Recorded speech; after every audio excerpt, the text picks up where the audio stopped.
बंद मुट्ठी खुली मुट्ठी। एक आदमी के दो पुत्र थे, राम और श्याम। दोनों थे तो सगे भाई, पर एक दूसरे के बिल्कुल विपरीत।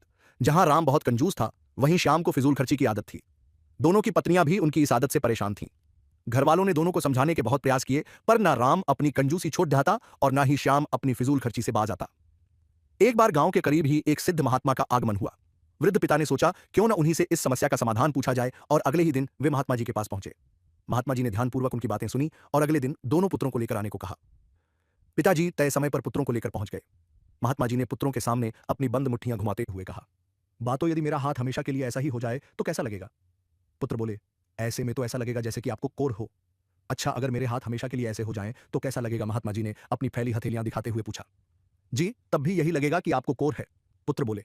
तब महात्मा जी गंभीरता से बोले, पुत्रों, यही तो मैं तुम्हें समझाना चाहता हूं। हमेशा अपनी मुट्ठी बंद रखना यानी कंजूसी दिखाना, या हमेशा अपनी हथेली खुली रखना यानी फिजूल खर्ची करना एक तरह का कोर ही तो है। हमेशा मुट्ठी बंद रखने वाला धनवान होते हुए भी निर्धन ही रहता है, और हमेशा मुट्ठी खुली रखने वाला चाहे जितना भी धनवान हो, उसे निर्धन बनते समय नहीं लगता। सही व्यवहार है कि कभी मुट्ठी बंद रहे तो कभी खुली, तभी जीवन का संतुलन बना रहता है। पुत्र महात्मा जी की बात समझ चुके थे।